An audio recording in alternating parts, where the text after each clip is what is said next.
Welcome to our channel. Today we how to enable Blur Marketplace listing and bidding strategies step by step clearly. To begin, log into your Blur Marketplace account.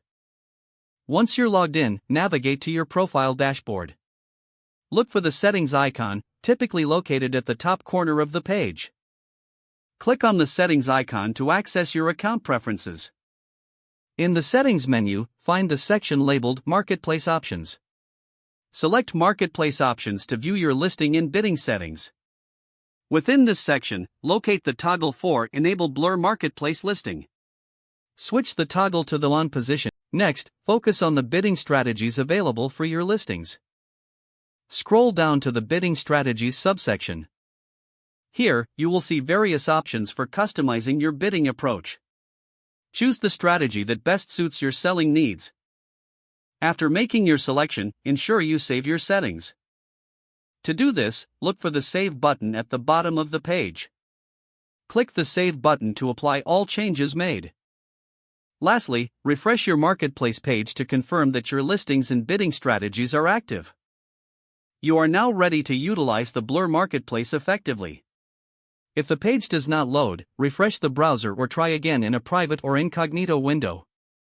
Make sure you are using the correct email address, then retype it carefully to avoid small typos. If your password is not accepted, use the reset option and create a new strong password you can remember.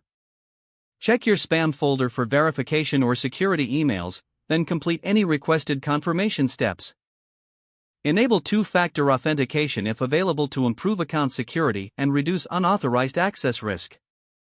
After signing in, review your profile details so your contact information and settings are accurate and current. If you see an error message, note it down and try again after restarting your device and internet connection. Log out when you finish, especially on shared devices, to keep your account and payment information secure.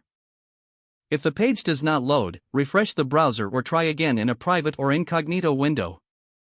Make sure you are using the correct email address, then retype it carefully to avoid small typos. If your password is not accepted, use the reset option and create a new strong password you can remember. Check your spam folder for verification or security emails, then complete any requested confirmation steps. Enable two-factor authentication if available to improve account security and reduce unauthorized access risk. Don't forget to like this video and subscribe to our channel for more step-by-step tech guides.